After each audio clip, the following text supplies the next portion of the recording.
Quem deu origem ao cristianismo? Será que Jesus foi o fundador do cristianismo? É isso que eu quero te mostrar. Fica até o final desse vídeo porque vai valer a pena.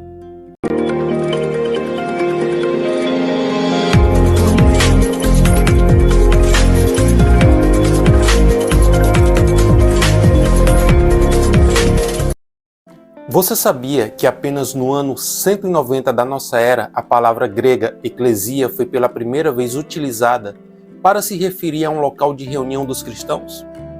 Você sabia também que este lugar de reunião dos cristãos era uma casa e não um templo, já que os templos cristãos surgiram apenas no IV século, após a conversão ou pseudo-conversão do imperador Constantino? Você sabia que os cristãos não chamavam seus lugares de reunião de templos, até pelo menos no V século? Você sabia que o primeiro templo cristão começou a ser construído pelo imperador Constantino sob a influência da sua mãe Helena e que depois veio a se tornar Santa Helena? Somente no ano 327 da nossa era, às custas dos recursos públicos, é que as arquiteturas desses templos seguiam os modelos das basílicas que eram as sedes governamentais da Grécia e posteriormente também de Roma e dos templos pagãos da Síria. Você sabia que as basílicas cristãs foram construídas como uma plataforma elevada acima do nível da congregação? E nesta plataforma figurava o altar e à frente desse altar estava a cadeira do bispo. A cadeira do bispo era chamada de cátedra. Você sabia que o termo ex-cátedra significa desde o trono? Numa alusão ao trono do juiz romano e, por conseguinte, o trono ou a cadeira do bispo era o lugar mais privilegiado e honroso do templo. Você sabia que o bispo pregava sentado e ele pregava sentado posicionando-se de tal maneira que a luz do sol refletia em seu rosto, porque Constantino, mesmo depois da sua pseudo-conversão ao cristianismo, jamais disse ser um adorador do sol. Você também sabia que o atual modelo hierárquico do cristianismo que distingue clero e laicato, o clero e o leigo, os pastores e os bispos, os apóstolos e etc., que essa cultura de hierarquia teve origem, no mínimo, que foi profundamente afetada pelas arquiteturas originais do período constantiniano? Ora, é evidente, todo domingo você vai a uma igreja, alguém fala e você ouve, e isto é uma reunião da religião cristã. Qualquer pessoa que deduzir erroneamente que, no contexto da nossa reunião, alguém está acima de você, nós devemos isso a um movimento iniciado no ano 327 da nossa era. Devemos isto à influência de um senhor chamado Constantino, que ao converter-se e transformar o cristianismo como religião oficial do Império Romano.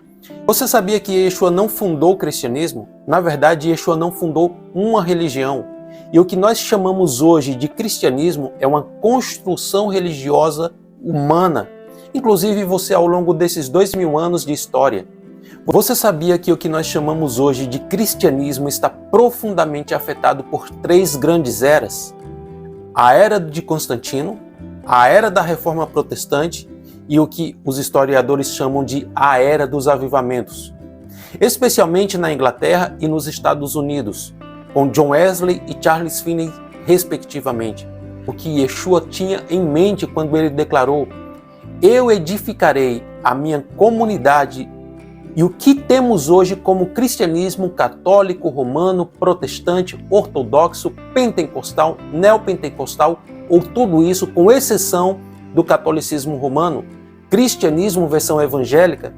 Será que podemos imaginar que Yeshua imaginou originalmente há mais de 2000 anos atrás, com o que nós entendemos hoje como cristianismo nesse emaranhado de coisas? E tudo isso é apenas sobre o templo. Mas vamos saber também a respeito do culto. Você não imagina de onde vem essa palavrinha culto. E essa expressão, nós estamos aqui para prestar culto a Deus. E você não imagina como Yeshua jamais entenderia esse modelo que nós temos hoje daquilo que falamos. Nós abrimos esse culto para Deus.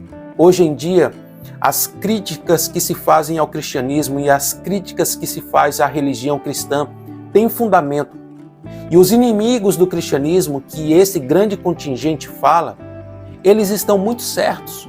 Uma outra coisa a se pontuar é que em 2000 anos de história, ser cristão no Brasil, ser evangélico no Brasil, ligar um rádio ou uma televisão, abrir as páginas de um jornal para ver como a sociedade está enxergando a igreja cristã, e quando olhamos no bojo dessa palavra evangélico, fica mais difícil de se discernir qual a proposta da fé que Yeshua ensinou. O melhor é que temos em mãos as Escrituras Sagradas que podem nos esclarecer esses fatos. O problema de Yeshua ser visto como fundador de uma nova religião não foi culpa da imensa maioria de cristãos analfabetos.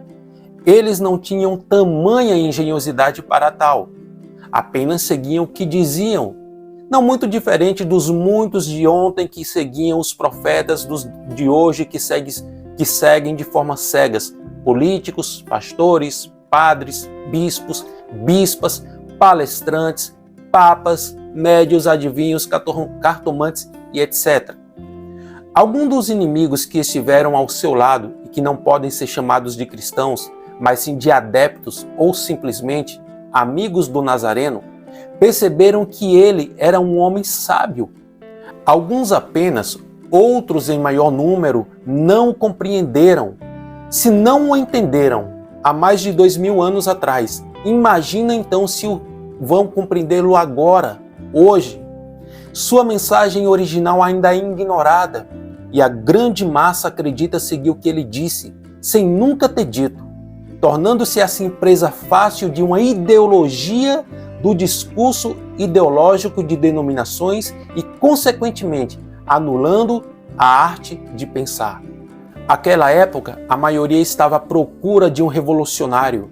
Entre esses, contam-se também os cristãos da segunda e da terceira geração em diante, responsáveis por projetarem no Nazareno a carência social e moral para além de um libertador na Palestina do século I, depois da era messiânica.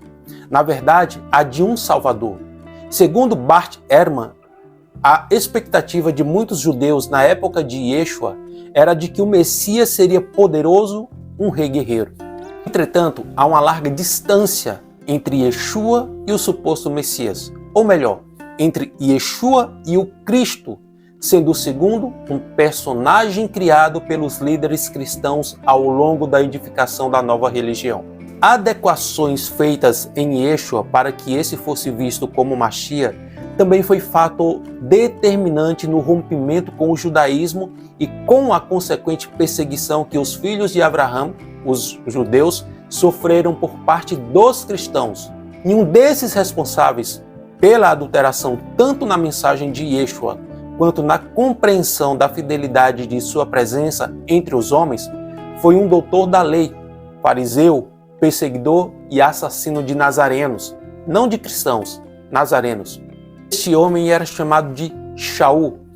Shaul não estava preocupado com a atenção e os ensinos de Yeshua vivo, mas com o efeito do Messias morto e ressuscitado para os crentes. Shaul era da cidade de Tarsis, da Cilícia, situada no sul da atual Turquia. Já nasceu cidadão romano e participou por volta dos 30 anos depois da era messiânica do assassinato do primeiro mártir dos Netzarim, que foi Estevão. O plágio já existia desde o primeiro século depois da era messiânica. Foi Shaul quem deu o passo de rompimento com o judaísmo ao defender a separação entre a aceitação da Torá e a fé no Messias. Para ele, ter fé no Messias independia se o indivíduo era judeu ou pagão. Em algumas de suas cartas, Shaul distingue a Torá e o Evangelho, insistindo que uma pessoa é justificada pela fé no Messias, o Evangelho que fala sobre o Messias, não pelo cumprimento de obras prescritas pela lei dos homens, chamada de Halahá. Tudo isso que falei para vocês está nos registros históricos. É só parar para estudar um pouco, deixar a preguiça de lado, para que você possa então romper com todo engano que um dia foi introjetado na sua mente. Deixar que o Ruach HaKodesh desconstrua todo o sofisma que um dia foi construído dentro de você. Nos deixar moldar apenas pelo que está escrito. Saber a diferença entre uma doutrina e um dogma. ficar somente com o que está escrito e não com o que os homens dizem ser a verdade. Já agradeço a sua audiência e espero você no nosso próximo vídeo.